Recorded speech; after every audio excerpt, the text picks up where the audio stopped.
भाई।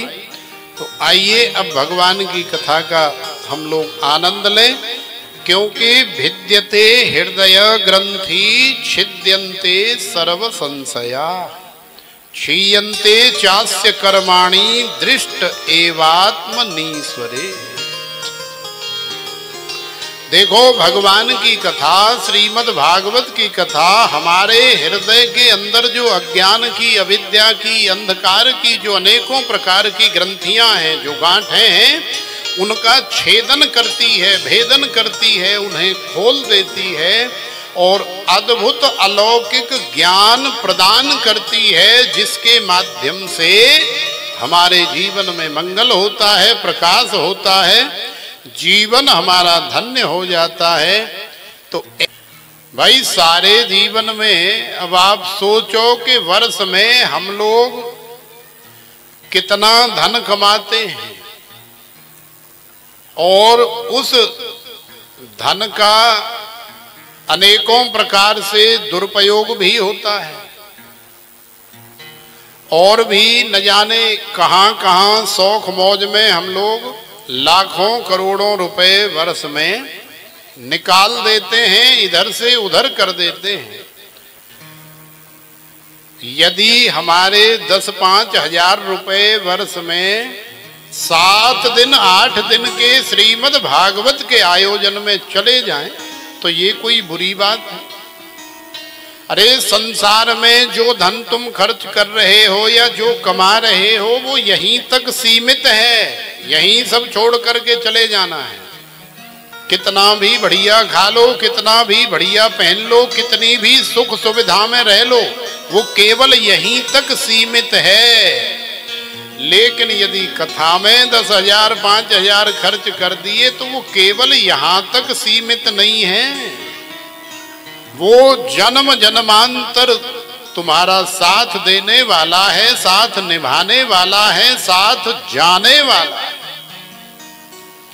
तो वर्ष में एक बार तो कम से कम कथा का आयोजन होना ही चाहिए, सभी के सहयोग से होना चाहिए, क्योंकि ये सबके कल्याणार्थ भगवान की कथा हो रही है और होती ही है। तो सबको अपना कल्याण करने का अधिकार है। प्रेम से बोलो राधे राधे। द्वापरे समनु प्राप्ते तृतीये युग पर्यये जातः पराशराद्योगी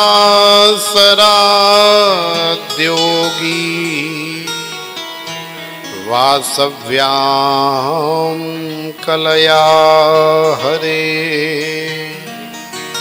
वासव्यां कलया हरे। देखो बद्रीनाथ धाम में विशालापुरी में महर्षि वेदव्यास जी ने बैठ करके भगवान की लीलाओं के दिव्य दर्शन करते हुए वेद पुराण शास्त्रों की रचना करी। किस लिए करी?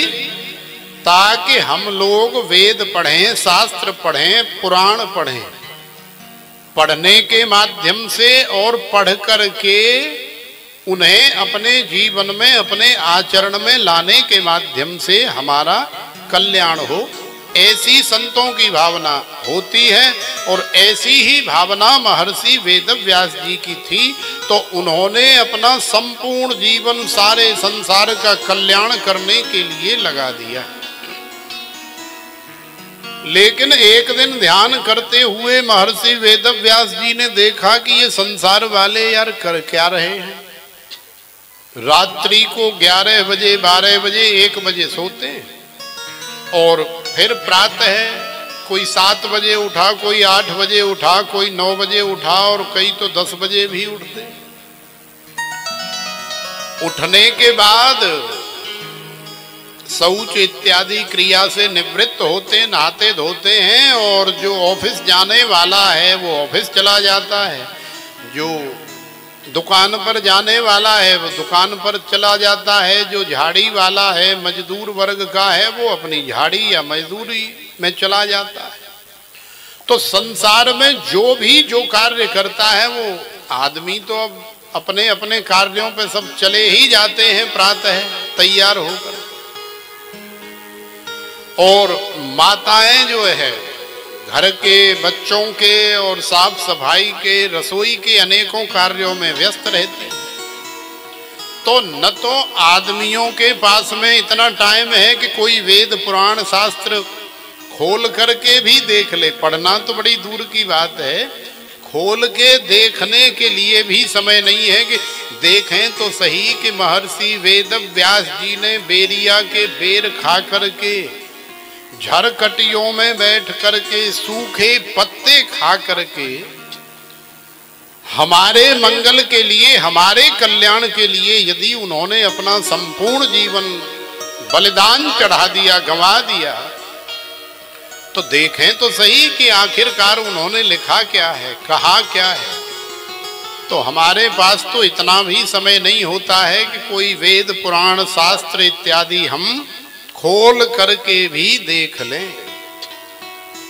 तो महर्षि वेद व्यास जी ने जब संसार की दिशा और दशा देखी तो बड़ी बुरी कि हे भगवान, मैंने संसार वालों का कल्याण करने के लिए कितना पुरुषार्थ किया, कितनी मेहनत, कितना परिश्रम किया, संपूर्ण जीवन गंवा दिया, लेकिन ये संसार वाले हैं कि मानते ही नहीं। दिल है कि मानता ही नहीं। तो संसार वालों का जब ये हाल देखा तो व्यास जी महाराज को बड़ा दुख हुआ। और क्यों नहीं होगा भाई, महापुरुष जब आपको देखते हैं कि ये कल्याण का मार्ग है, लेकिन हमारा बालक जो है इस मार्ग पर न चल करके कांटों वाले अधोगति में ले जाने वाले मार्ग पर चल रहा है, जबकि हमने उसे रास्ता बताया है, लेकिन फिर भी वो उस पर नहीं चल रहा है, तो दुख होता है, कष्ट होता है। तो आज महर्षि वेद व्यास जी को बड़ा असंतोष है, बड़े दुखी हैं।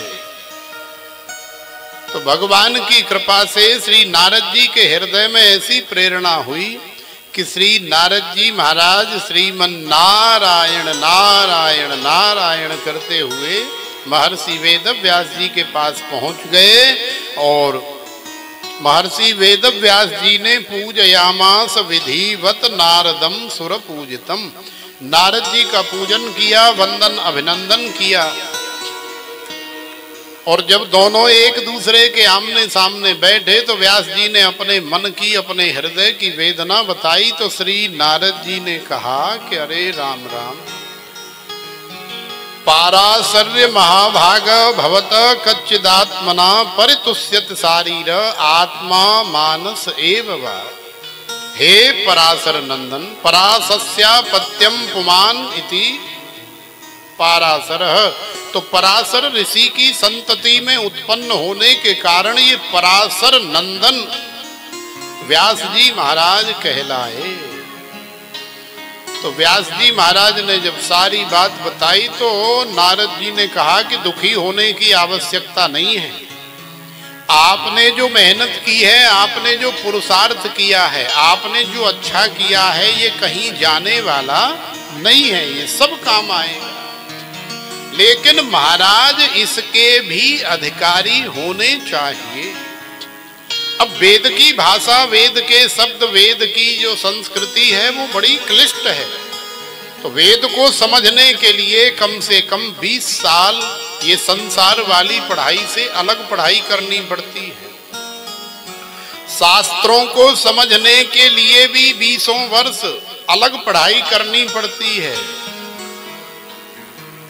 तो बोले महाराज, मैंने साधारण भाषा में ये पुराण भी तो बनाए, पुराणों को भी तो दुनिया नहीं पढ़ रही।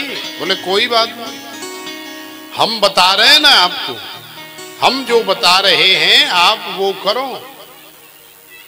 क्योंकि संसार वालों का, गली वालों का, मोहल्ला वालों का, बस्ती वालों का भी तो मन देखना चाहिए कि ये क्या चाहते हैं हमसे।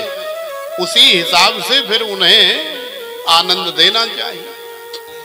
माने हम केवल अपनी अपनी अपनी अपनी पहले जा रहे हैं और तुम्हारे मन में कुछ और है, तो फिर कैसे बात बनेगी, कैसे सामंजस्य बनेगा, संभव ही नहीं है। इसलिए दोनों को एक दूसरे की भावना को समझना चाहिए। तो नारद जी ने व्यास जी को ज्ञान दिया, बोले अभी आपने संसार वालों के मन को समझा ही नहीं। संसार वालों को क्या चाहिए, संसार वालों का मन कहाँ जाता है। अभी आपने वो कार्य तो किया ही नहीं जो आपको करना चाहिए। अरे बाबा, ये संसार वाले तो ऐसे ही हैं, इन्हें तो सब हरा भरा चाहिए, सब रसीला चाहिए, सब आनंद में चाहिए, इन्हें ज्यादा ज्ञान नहीं चाहिए, न वेद का, न शास्त्र का, न पुराण का। इन्हें तो बढ़िया बढ़िया ताजी ताजी गर्मा गर्म और रंग बिरंगा और बढ़िया हरा भरा रसीला मीठा चाहिए, मधुर चाहिए। तो अब ऐसा माल कहाँ से आए। तो देखो, ऐसे माल की तो केवल एक ही दुकान है और वो दुकान है श्रीमद् भागवत। तो श्रीमद् भागवत की रचना करो महाराज। यदि श्रीमद् भागवत की रचना करोगे तो निश्चित ही तुमने जो मेहनत की, जो पुरुषार्थ किया, जो परिश्रम किया, वो सब सफल हो जाएगा।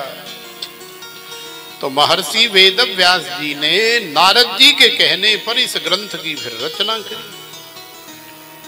लेकिन उससे पूर्व व्यास जी को विश्वास दिलाने के लिए फिर व्यास जी ने, नारद जी ने अपना पूर्व जन्म का भी वृतांत श्रवण कराया। नारद जी का पूर्व वृतांत क्या है। अहम पुरातीत भवे भवम मुने दास्यास्तु कस्याश्चन वेदवादिनां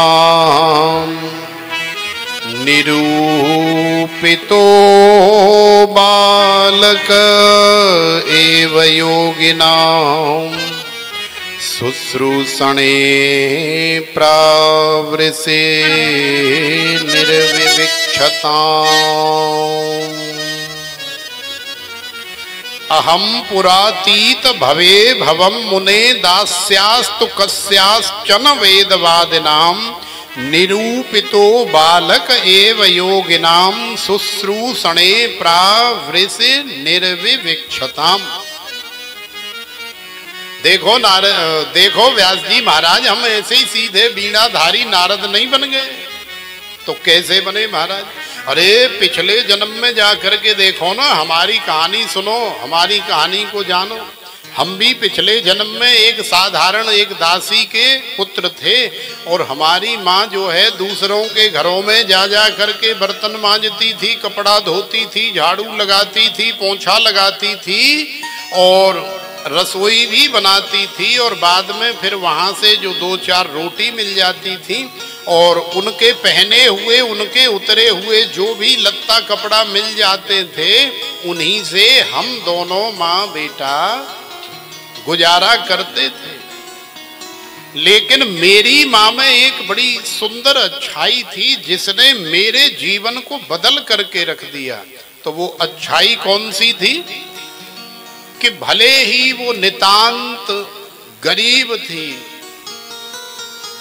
नितांत दरिद्र थी संसार के धन से, लेकिन उसके अंदर सबसे बड़ा गुण ये था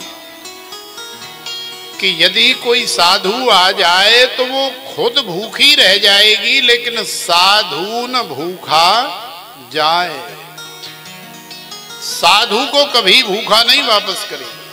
संतों के प्रति उसकी अटल निष्ठा, अटल श्रद्धा थी। जब भी संतों का आगमन उसके गांव में हो जाता था तो सत्संग सुनने के लिए जाती थी और उस बालक को भी साथ में ले जाती थी, अपनी गोद में बिठाया और 3 घंटे 4 घंटे दोपहर में सत्संग सुन करके आती थी। इसी प्रकार से एक समय चातुर्मास्य में संतों की मंडली आई और वहां 4 महीने रुकी, खूब चकाचक सत्संग हुआ, बढ़िया चकाचक रोज भंडारे चल रहे हैं, खूब संत सेवा, गौ सेवा, ब्राह्मण सेवा चल रही है, खूब आनंद हो रहा है, नित्य कथा का श्रवण हो रहा है। तो नारद जी ने बताया कि संतों के सन्मुख बैठ करके भगवान की कथा सुनते सुनते सुनते सुनते, अब वैसे तो मैं अपनी माँ के गर्भ से ही सुनते हुए आ रहा था, लेकिन अब बाहर आ गया संसार में, तो बाहर से सुनने लगा तो मुझे भगवान से इतना प्रेम हो गया, इतनी प्रीति हो गई कि अब तो मैंने निश्चय कर लिया कि मैं शादी विवाह नहीं करूंगा और मैं केवल और केवल भगवान का भजन करूंगा। लेकिन अब समस्या ये थी कि मैं अपनी मैया का इकलौता बालक। अब जैसे ही मैं मैया से कहूं कि मैया तू मुझे छोड़ दे खुला और तू आनंद से अपना रहे और मुझे जान दे जी बाबाओं के साथ, तो मैया मेरे दो लगाती, एक इधर से और एक इधर से। अच्छा दारी के, और तो मैं देखूंगी, मैं तेरी टांग तोड़ूंगी, जाएगो तू बाबा जी के साथ, मैं कौन के संग रहूंगी? अरे मेरा तो प्राण तू ही है, पिताजी तो पहले ही नहीं थे, तो उस माता का भी बेचारी का वही बालक सहारा है, उसी के सहारे तो वो जी रही है, कर रही है। जब वही चला जाएगा तो वो तो वैसे ही जीते जी मर जाएगी। लेकिन नारद जी ने कहा महाराज मेरे ऊपर तो वैराग्य का भूत सवार था, तो मैंने फिर भगवान से प्रार्थना करी कि हे प्रभु हमारी मैया ऐसे तो हमें छोड़ेगी नहीं, तो मेरी आपसे प्रार्थना है कि आप हमारी मैया जल्दी से जल्दी या संसार से उठा लो, तो हम फ्री हो जाएंगे, फिर हमारे आगे पीछे दाएं बाएं हमें रोकने वाला टोकने वाला कोई नहीं रहेगा, तो फिर हम आपका भजन करेंगे। तो देखो जाकी रही भावना जैसी, प्रभु मूरत देखी तिन तैसी। भगवान अपने भक्त की हर भावना को पूरी करते हैं। हालांकि ऐसी भावना कभी किसी बालक को अपनी माता के लिए नहीं करनी चाहिए, क्योंकि बालक माता के ऋण से कभी उऋण नहीं हो सकता है। देवताओं के ऋण से तो यज्ञ करके, हवन करके, ब्राह्मण भोजन करा के, गौ सेवा इत्यादि करके उऋण हो सकता है। पितृ ऋण से भी शादी विवाह करके संतति उत्पन्न करके उऋण हो सकता है। ऋषि ऋण से भी वेद शास्त्र का अध्ययन या अध्यापन करके करा के या कथा इत्यादि सुन के या सुना करके ऋषियों के ऋण से भी उऋण हो सकता है। लेकिन माता का ये जो बालक के ऊपर ऋण होता है, सच मानो इस ऋण से उऋण होने का संसार में कोई भी उपाय नहीं है, कोई ऑप्शन ही नहीं है। चाहे तुम कुछ भी कर लो, लेकिन माता के ऋण से कभी उऋण नहीं हो सकते। इसीलिए कहते हैं न कि पूत कपूत सुने बहु तेरे, माता न सुनी कुमाता। तो माता तो जैसी भी है वो माता है, वो जननी है, जिसने हमें जन्म दिया है। 9 महीने अपनी कोख में लाद करके घूमती रही और फिर प्रसव की भयंकर पीड़ा का उसे भी बर्दाश्त किया और फिर कैसे कैसे अपने प्राणों को ही हथेली पर रख करके हमें इस संसार में ले करके आई। तो ऐसी माता के प्रति कभी भी किसी बालक के हृदय में दुर्भावना नहीं आनी चाहिए। लेकिन नारद जी ने कहा कि क्या करूं महाराज, चूंकि मेरे सिर में वैराग्य का भूत सवार था तो ऐसी भावना आ गई और फिर मुझे भजन करना था। मैंने इसलिए भावना नहीं की कि मैं आजाद हो जाऊं तो मैं कोई चोरी करूं, उठाईगिरी करूं या फिर दादागिरी करूं या नेतागिरी करूं या फिर और क्या क्या गिरी होती है वो आप जोड़ लो। तो संसार में बहुत गिरी करते हैं लोग। तो मैंने भगवान का भजन करने के लिए ऐसी भावना की, तो अगले ही दिन एक काले नाग ने मैया को, हमारी को, पाँव में गैया का दूध धोते हुए काट लिया और मैया का प्राणांत हो गया और मैं जो है स्वतंत्र हो गया। अब वैसे मैया को देख करके मैं बड़ी जोर जोर से रोया, तो मेरी एक आंख से ठंडे आंसू निकल रहे थे और दूसरी आंख से गरम गरम आंसू निकल रहे थे। तो इसका भी तात्पर्य है, ठंडे आंसू इसलिए निकल रहे थे कि थोड़ी खुशी है कि चलो अब हम भगवान का भजन करने के लिए स्वतंत्र हो गए, लेकिन गर्म आंसू इसलिए निकल रहे थे कि माँ ही वो होती है संसार में कि बालक चाहे कितने भी दुख दर्द से, टेंशन से जूझ रहा हो, कितना भी परेशान हो, लेकिन माँ यदि बालक के सिर पर हाथ फेर देती है तो उसकी सारी टेंशन, सारी थकान, सारी परेशानी दूर हो जाती है। बालक को अपनी गोद में बिठा करके अपने हृदय से लगा लेती है, उसका माथा चूम लेती है, अपनी बाहों में भर के उसे अपनी छाती से चिपका लेती है। तो बालक को माँ की गोद में या माँ की छाती से चिपक करके जो आनंद मिलता है, जो सुख मिलता है, वो और संसार में कहीं नहीं मिलता। तो उस आनंद से, उस सुख से अब मैं वंचित हो गया कि कभी दुख आएगा जीवन में, कभी मैं परेशान रहूंगा, कभी स्ट्रेस से ग्रसित रहूंगा, तो अब तो मेरे पास माँ भी नहीं है। तो एक आंख से बड़े गरम गरम आंसू भी निकले, लेकिन अब जो होना था सो हो गया। तो देखो, उसी बालक ने फिर उन संतों से दीक्षा ली और दीक्षा लेकर के वही बालक आगे अरण्य में गया और वट वृक्ष के नीचे जा करके स्नात्वा पीत्वा हृदय नद्या उपस्पृष्टो गतश्रिम हृदयासीन में शनई हरि। उसने जाकर के एक वट वृक्ष के नीचे सरोवर के किनारे अपनी तपस्थली बनाई और भगवान का ध्यान करना शुरू किया। संतों ने जो मंत्र दिया उस मंत्र का जाप करना शुरू किया और हमारे सांवरिया सरकार की छवि को निहारते हुए ध्यान किया। तो एक बार उस बालक को ऐसा लगा कुछ सेकंड के लिए कि साक्षात वो जिस छवि के ध्यान में दर्शन कर रहा है वो साक्षात उसके सामने खड़े हैं। अब जैसे ही उसने ध्यान से देखा तो वो छवि गायब हो गई। अब गायब हो गई तो बड़ा छटपटाया कि हे भगवान, जब मेरी आंखें बंद थी तो मुझे लग रहा था जैसे कि मैं जिस बांके बिहारी या जिस रमण बिहारी को अपने हृदय में देख रहा था वही मेरे सामने खड़े हैं। और मैंने आंखें खोल करके देखा तो वो छवि गायब हो गई। तो अब तो उस बालक को बड़ी भयंकर तड़प हुई। अब तो उस बालक को बड़ी छटपटाहट हुई। वो बालक रोने लगा, चिल्लाने लगा।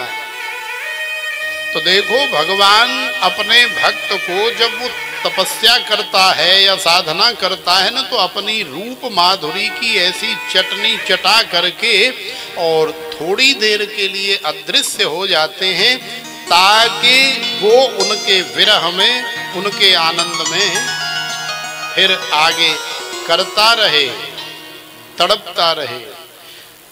तो श्री नारद जी महाराज ने, उस बालक ने भगवान की झांकी के दिव्य दर्शन किए और फिर आकाशवाणी हुई कि हे बालक, अभी तुम कच्चे हो, अभी और भजन करो।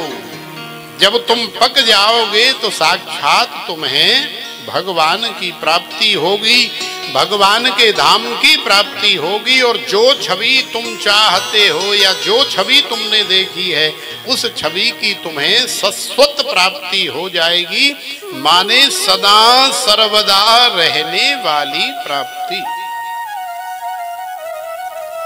लेकिन अब वो बालक क्या करे, दिन रात बेचारा उसी याद में, उसी विरह में रुदन करता है कि हे सांवरिया कब आओगे। अब तो इसमें नैनों का भी कोई कसूर नहीं है, क्योंकि जब याद आती है तो नैन तो फिर बरसते ही। तो कई बार कह देते हैं ना कि नैनों का नहीं कसूर, याद तेरी आवे रे सांवरिया।